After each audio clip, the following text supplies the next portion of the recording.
Nosso Papo de Padre está no ar, graças aos nossos patrocinadores. Construtora Canal, marca de qualidade e confiança. Nogran, mármores e granitos. Grow, engenharia e serviços. Empresa capixaba para atender às demandas industriais. Assista mais um programa Papo de Padre. Salve, paz e bem. A você que é do Estado do Espírito Santo, a você que não é do Espírito Santo, tem um papo hoje muito gostoso, muito importante para nós batermos. Nós estamos aqui nessa igreja histórica, esta igreja chamada Nossa Senhora do Rosário. Aqui, neste lugar onde tudo começou na história do Espírito Santo e também na história do Brasil. Logo à frente aqui nós temos a chamada Prainha, onde as caravelas chegaram, onde houve a descoberta dos colonizadores desta terra. E foi no período da oitava de Pentecostes, por isso então, aqui chamado Estado do Espírito Santo. Só que tem uma coisa interessante, esta igreja é uma das mais antigas do Brasil e a mais antiga do Espírito Santo. Aqui inicia também não somente a colonização, mas também o processo de espiritualidade, de catequese a partir daqui. E essa igreja, há pouco tempo atrás, foi feita obra de um restauro. E tem tantos detalhes, tantas coisas que nós não conhecemos, até nós aqui do Espírito Santo, que eu tive que convidar aqui a responsável por essa obra, por esse restauro, para nos ensinar um pouco mais. Bem-vinda, tudo bom, Érica Varejão, responsável por esta obra e outras obras importantes no estado, né? Como a Catedral de Vitória, que também ficou muito bonita, acho que vale a pena a gente poder voltar àquele lugar. Sim, com certeza. Também aonde mais? A iluminação do convento. Do Convento da Penha. O telhado do Convento do Carmo. A igreja das ruínas de Queimado, agora, que acabamos de finalizar, que foi uma obra belíssima também. Não é um templo religioso mais, mas se tornou um museu por toda a trajetória histórica dela. E agora vocês estão em Anchieta e depois para Reis Magos. Nós vamos fazer um circuito jesuítico aí dos mais importantes do Brasil. Você foi convidada por um político para poder assumir aqui o restauro desta igreja. E ninguém tinha noção do que iria se encontrar. Sim, quando nós iniciamos aqui, que teve a solicitação desse restauro, foi uma surpresa. Até eu que estudo história, que estou envolvida com todo esse restauro dos templos, eu me surpreendi com essa igreja. Eu não sabia da beleza e da riqueza que a gente tinha aqui, não só para dentro, em conteúdo histórico não, mas em conteúdo religioso e afetivo do povo capixaba. A memória afetiva dessa igreja para esse entorno aqui da Prainha é muito forte. E a participação da comunidade foi muito importante nesse restauro. E a gente tem aqui, você imagina que presente de Deus eu poder restaurar uma das primeiras igrejas, um dos primeiros templos que a gente celebra a fé dentro do Brasil. Isso é um presente de Deus. Eu sempre falo que eu não tenho conhecimento do que eu faço. Agora eu vou fazer uma confissão com o padre. Não posso absorver não. Confissão. Eu não tenho condições técnicas, às vezes, de fazer o que eu faço em um restauro. Mas Deus nos coordena e guia dentro do templo dele. E nos permite, às vezes, realizar maravilhas dentro desse templo. E nós estamos falando aqui de início do século XVI. Sim. 1500... 1535. Iniciou a obra. Foi a primeira igreja. Vasco Fernandes Coutinho chegou, quis construir o templo. E ele construiu esse templo em devoção a Santa Catarina. Aqui seria para Santa Catarina? Santa Catarina. Ou foi construído para Santa Catarina? Foi em devoção a Santa Catarina. A santa padroeira era Santa Catarina. Isso tem nos registros históricos em um testamento. E provavelmente, quando chegaram os jesuítas e os franciscanos, que trouxeram de Portugal essa fé a Nossa Senhora do Rosário, que estava, né, nesse movimento na Europa, ela mudou a devoção para Nossa Senhora do Rosário, que se transformou até hoje. Então, assim, a gente imagina que durante toda essa trajetória, que a gente faz um restauro de um templo, você vai ver tudo o que aconteceu aqui, que é uma trajetória de anos, né? Não só da idade, que a gente tem as pedras da construção primitiva, mas a gente tem as transformações durante esse ano. Por quê? Porque o templo, mesmo tombado, mesmo histórico, ele é vivo. Então, ele marca toda a trajetória, né, da história e da fé. Para quem não é do Espírito Santo, quem não conhece, nós estamos aqui aos pés do Convento da Penha. E essa igreja, assim como o Convento da Penha, é entregue aos cuidados dos franciscanos. Mas tudo começou aqui com os jesuítas. Começou antes dos jesuítas, né? Com o Vasco Fernando Coutinho, na colonização, e os jesuítas chegaram posterior, em 1551, e aumentaram a igreja, né? Que diz que a igreja... Era só até aqui. É isso daqui. Isso daqui. Só isso daí. Aí aumentaram a igreja e foi expandindo, ampliando. Provavelmente aqui do lado, né, em registro histórico, a gente encontra essa porta, tinha um anexo, que era o... Quando foi o restauro de vocês? Foi 2015. 2015, terminou em 2016. Então até foi um ano. 2015, então 2016, não se tinha essa porta? Não, esse aqui era fechado. Tinha registros, porque aqui a gente teve essa participação da comunidade, teve uma porta. Então, vamos fazer uma pesquisa. Aí a responsável pela pesquisa aqui, que foi a Raquel e o Idésio, fizeram prospecção e encontraram o local da porta, que é até uma arquitetura diferente, né? A gente vê, e ela ligava esse provável consistório. E até mesmo as cores que foram descobertas, né? Sim, sim. Você tem até registro, até a gente vai mostrar também como estava a igreja antes, né? Antes de 2015, e depois a obra do restauro, né? Inclusive esse arco aqui, que vocês descobriram, a cor original. A cor original é essa. A cor original não, assim, a cor mais antiga encontrada. A gente não tem registro da cor de 1535.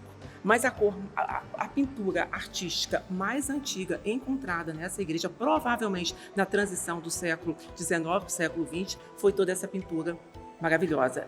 A gente fala assim, eu tive uma visita aqui da antiga presidente do IFAM, Kátia Borgéia. Quando ela entrou aqui, ela falou: gente, isso aqui é uma caixa de joia, o povo brasileiro tem que conhecer. Isso aqui é uma beleza artística imensa. Então, essa pintura toda se tornou a igreja uma grande obra de arte.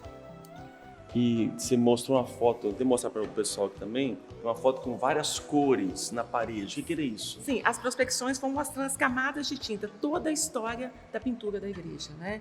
Todas as camadas que tiver. Algumas partes têm 9, chega a ter até 11 camadas de tinta em cima dessa pintura maravilhosa. Ou seja, era a primeira e foi colocando tinta sobre tinta, mudando. 9?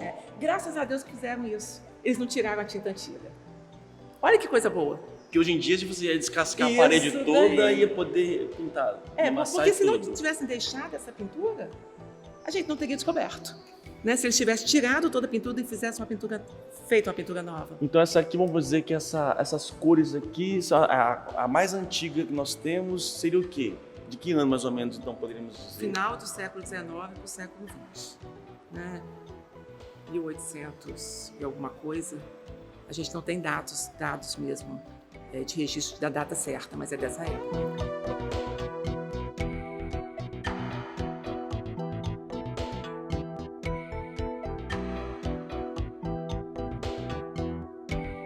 Então, vamos aos detalhes. Alguns já colocamos. Falou desse arco, você falou que descobriu que antes estava tudo branco e vocês descobriram uma cor mais antiga que essa aqui. O que é esse arco? Então, descobri uma pintura, esse marmorizado, um arco cruzeiro, e foi muito importante descobrir esse marmorizado, porque o arco cruzeiro, na liturgia celebrada na igreja, né, ele é um elemento litúrgico muito importante, que marca a transição do profano para o divino. Você marca essa transição da forma mais forte e a gente destaca essa pintura artística. Ou seja, nós aqui, os homens, sentam aqui, né? E até a reforma litúrgica devia ter a cerquinha, né? A cerquinha, ou seja, aqui onde acontece o sagrado, onde o humano e o divino se encontram. E é simbolizado por este arco. E realmente, aí você falou que ele é destacado aqui, né? Isso. O que não era antes da restauro. Não era, ele era todo branco. A liturgia da Igreja Católica, ela é riquíssima. Ela é algo que a gente tem que estudar sempre, porque é uma parte, leva a história, leva a construção da história, leva você a conhecer o patrimônio e você dá valor a todo esse resgate e a guarda dessa memória. As cores também, como aqui embaixo, também foram descobertas isso. Sim, né? Imitando o mármore também, né? O marmorizado é uma pintura, essa pintura foi restaurada, é uma pintura lindíssima. No altar também esse estêncil foi descoberto e ele foi replicado, sabe? Porque o estêncil, você replica ele. Então ele foi replicado em todo o altar, que é uma pintura lindíssima. Aquela parte ali, ó, também faz parte? Seria uma sequência? Sim, seria uma sequência, mas como foi encontrado só aquele pedaço, nós não demos seguimento a ele, mas ele chama a mostra a pintura artística.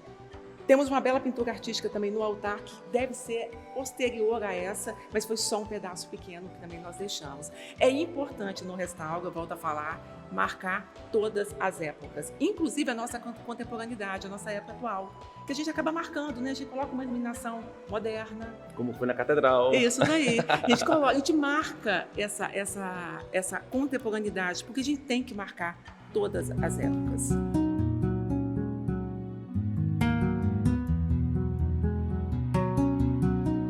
Antes de voltar ao restauro das partes que nós temos aqui, esta igreja tem 3 altares. Tá? Até a reforma litúrgica de 1965, os padres celebravam de costas. Quem é mais antigo sabe disso. Esse aqui é o altar. Do lado da igreja aqui também nós temos 2 altares, porque os padres até 1965 não podiam fazer concelebração. Podia ter 2 padres celebrando ao mesmo tempo, assim, juntos, na mesma celebração. Então cada um celebrava separado. E o altar, eles tinham necessidade, até esse período, da chamada pedra d'ara, que é essa aqui, ó. A pedra d'ara, ela traz fragmentos de santos e de mártires. Aqui nós temos mártires São Colombo e São Liberato. As igrejas mais antigas, todas elas, têm esta pedra d'ara. Então o padre aqui, aí também o Santíssimo, onde guarda as reservas, no centro, e aqui o sacerdote conduzindo a comunidade que faz as vezes de Cristo. Depois da reforma litúrgica, ou se houve outro entendimento, mas a graça continua. Mas estamos aqui no presbitério, que era a pequena igreja, e vocês descobriram isso daqui, essa pintura. Sim, essa pintura. Essa pintura, né, e toda essa que está replicada aqui na igreja. Azulado aqui. Essa azulada toda também.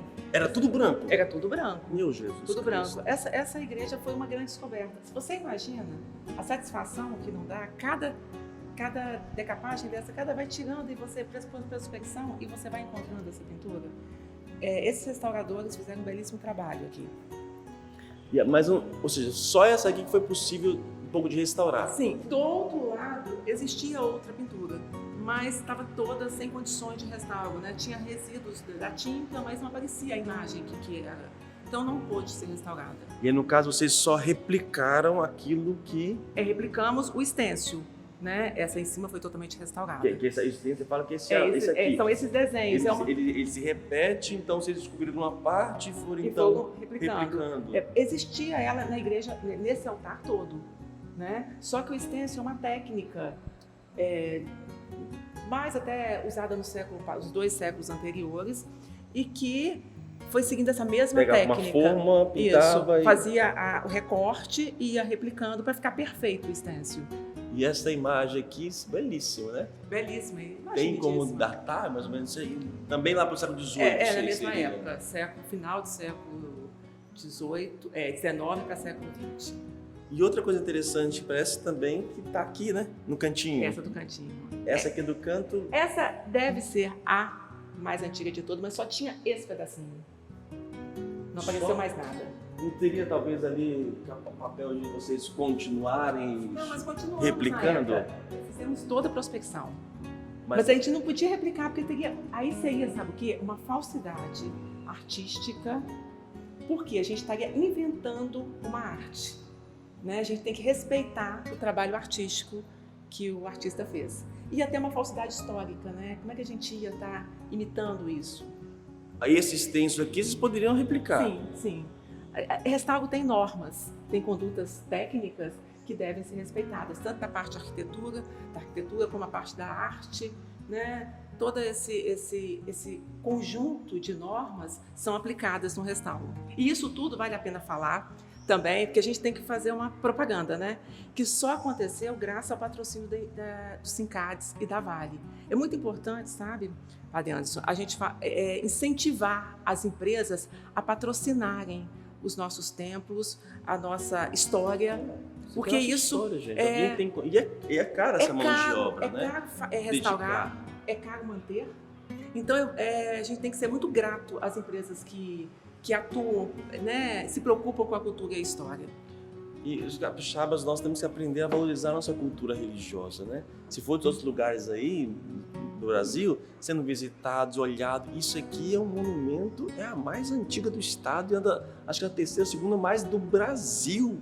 Não tem como essa, em atividade. Em atividade, ela pode ser a primeira ou empatada com a segunda. Sabe assim, empatada com a primeira, sendo a segunda.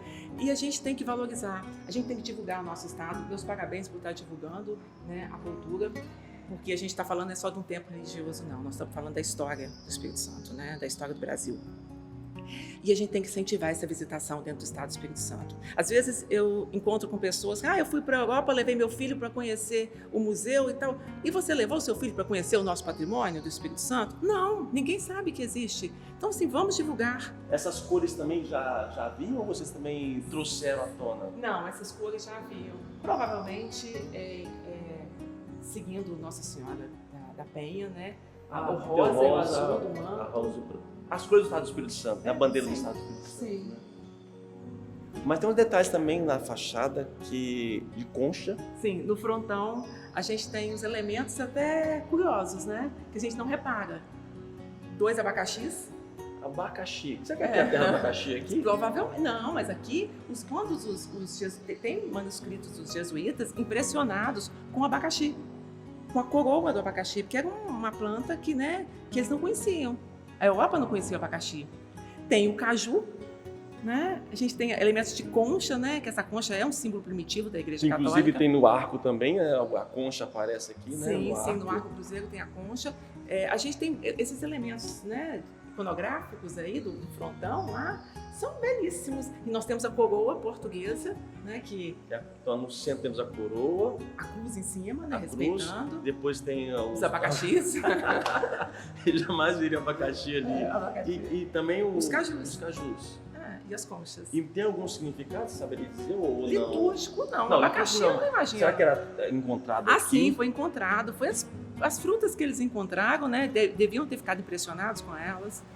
A gente tem uma riqueza de... Aqui, você imagina, né? A Mata Atlântica, né? Riqueza de conteúdo, de vegetação, frutas. E aqui, não sei se já... nós estamos aqui a 300 metros do mar.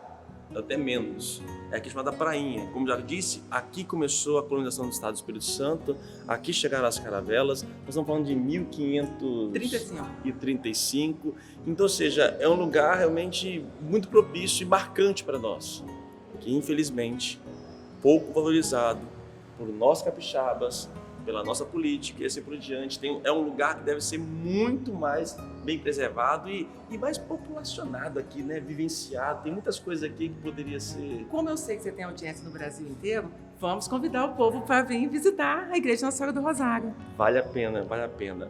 Já mostrou aqui as fachadas. Vamos agora para o coro? Vamos.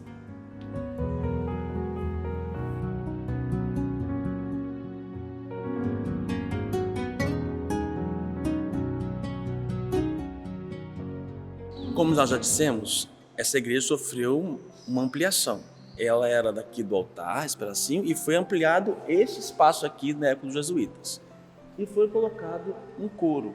É isso? Sim, o coro. O coro era de madeira, em determinado momento, alguns séculos depois, fizeram de cimento. E no restauro, nós voltamos ao conceito histórico da madeira, sem retirar o cimento, para não agredir, né, o patrimônio, forramos com a madeira. Para poder deixar esse... Sim. Só faltou aqui os arcos. Acho que aqui, esse forro aqui é o que? Provavelmente ele não tinha esse forro, não, era só madeira, né? Mas não foi possível deixar, né? Como as igrejas antigas lá, assim. Não. A gente seguiu as normas do restauro que foi proposta e tudo isso foi feito em comunhão com o IPHAN. O IPHAN fiscalizou, acompanhou toda a produção da obra, foi um parceiro bacana, sabe? Mas assim, acabou ficando linda, né, gente? Isso que é importante. Durante muito tempo, até hoje, por ser uma igreja assim, mais aconchegante, com elementos muito bonitos, ela é procurada mais para casamento. Então, isso foi muito marcante, porque quando a gente começa a fazer um restauro, a gente estuda toda a história. Eu sou gestora cultural, então eu entro numa história além só da arquitetura, só do estudo. Eu vou à parte social, antropológica, e a comunidade todo mundo começou a mandar fotos.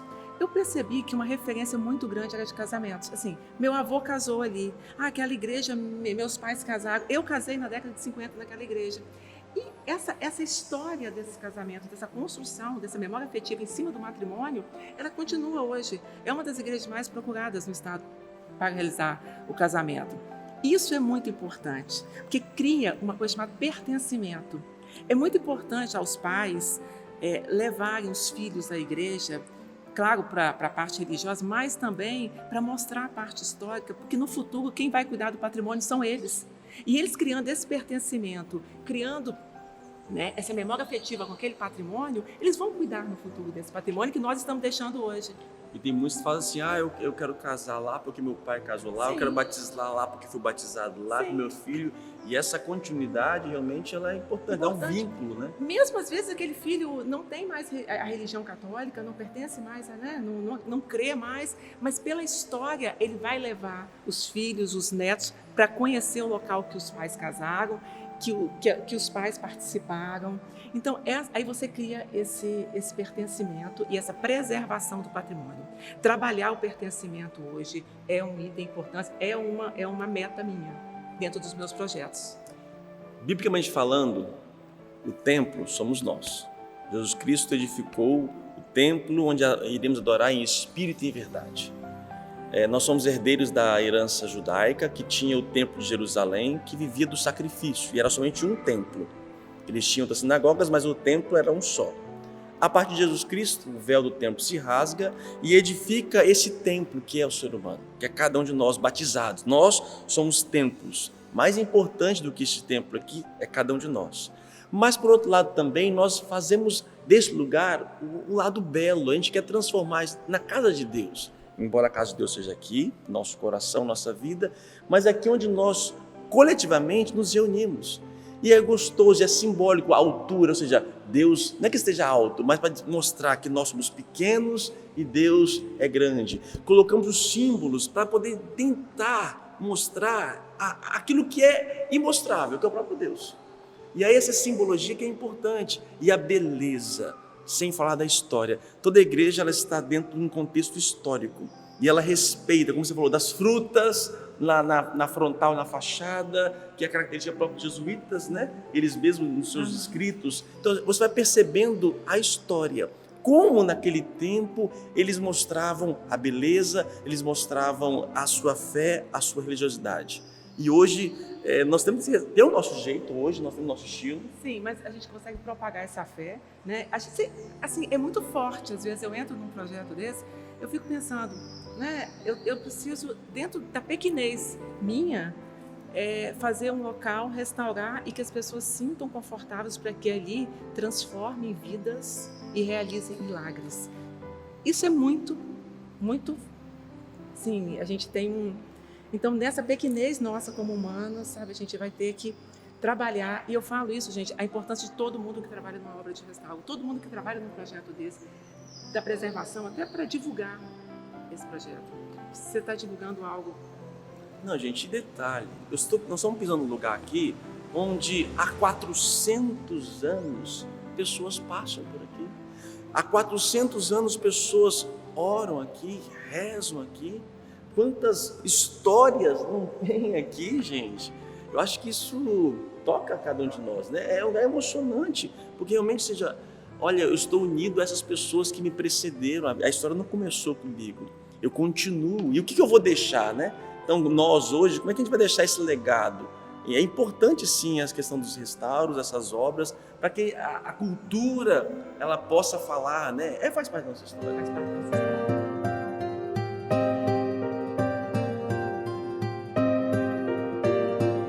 Outra característica das igrejas antigas, não que hoje não tenha, mas hoje é um pouco menos, são os quadros da Via Sacra, que é bem presente nessas igrejas antigas. Sim, as igrejas antigas tinham uma ação educativa, né? Com a Via Sacra, com os vitrais, simbolizando, né, que o pároco acabava fazendo uma ação educativa, ensinando as cenas bíblicas, ensinando os textos sagrados através da Via Sacra e dos vitrais antigos. Essas aqui Provavelmente a gente não tem a datação certa, mas esses vitrais provavelmente é século XX. A Via Sacra. A Via Sacra, desculpa. O que é muito importante a gente estar mostrando, mais uma vez, é toda a parte histórica da trajetória da igreja, por ser um templo vivo. Os vitrais, os quadros, Via Sacra, nada mais é, como já foi dito, de transcrever, para que as pessoas que têm dificuldade na escrita, na leitura, de poder entender as histórias bíblicas, né? E aproximar o fiel do próprio Deus. E essa Via Sacra, gente, é belíssima. No caso, ela conta desde a condenação de Jesus Cristo, a Via Sacra são 15 estações, até a sua ressurreição. Aqui no caso aqui, a famosa Pietà, né? Quando Jesus Cristo desce da cruz, está ali Maria, João, Maria Madalena, né? Depois ali, aqui ó, é levado para colocar no sepulcro, Maria, José de Arimateia, e aqui no fim nós temos a ressurreição.